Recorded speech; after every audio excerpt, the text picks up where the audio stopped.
Ramsey, tell me about Creative Superstore. Creative Superstore is the name of my design studio. I started almost 20 years ago doing freelance artwork and graphic design for a lot of the action sports companies, skateboarding, snowboarding, surfing. And it tends to be brand identity stuff where I can, set a visual look for a new company. And in terms of how your process differs between illustration, advertising, and commercial work and your fine art process, what would you say is the difference? Well, usually with a client, you're doing what's right for the client. And there's a process of thinking through who the consumer is, making sure you're true to the voice of the client. When it comes to my own work, I'm the client. So the only concern I have is that I'm making something that's interesting for me to make and that I'm driven aesthetically to create something that feels right to me.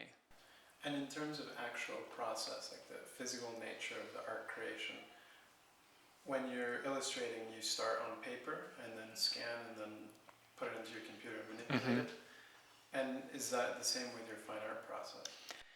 It varies. Some of the work that is very much a painted depiction of a collage usually starts with an actual cut paper collage. And sometimes it won't be a piece that actually lives, that has been glued together and made permanent. I'll just be moving some elements around until I get something that I like, and that often has more shadow, with bent paper and stuff like that I find intriguing to try to recreate in a painting, So in those instances, I'll photograph a large collage, bring it into the computer, put it into a frame and start playing around with composition, moving it around, sizing it until I get a layout that feels pleasing to me, With your artwork, do you find that it ends up adhering to design rules, like the rule of thirds or the golden rule? No.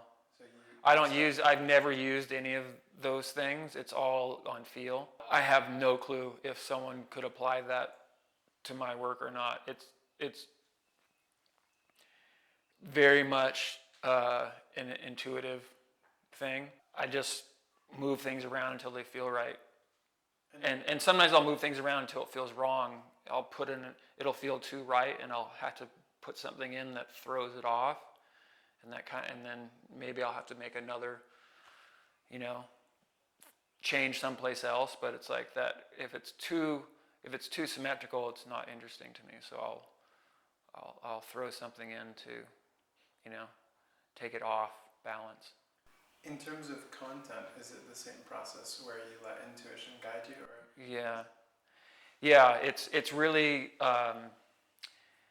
chance plays a role in what I come across in my life, and it's really a conscious, prodigious noticing of what I'm drawn to. I played around with when I was writing about this work. I came up with kind of a thought experiment that it's interesting to think of making this work as a way to explore my subconscious in the way that maybe some future race would find a machine that they didn't know what it did, and so they turned it on and let it run in order to figure out what it was. So in a sense, by following my intuition, following my urges, paying attention to the stuff that I'm intrigued by, and just letting, and not over-analyzing it, and just letting that be the driving force to what I'm creating, that maybe 10 years from now there'll be enough of it out there that there'll be a clear answer to why I'm making it or what it means for me.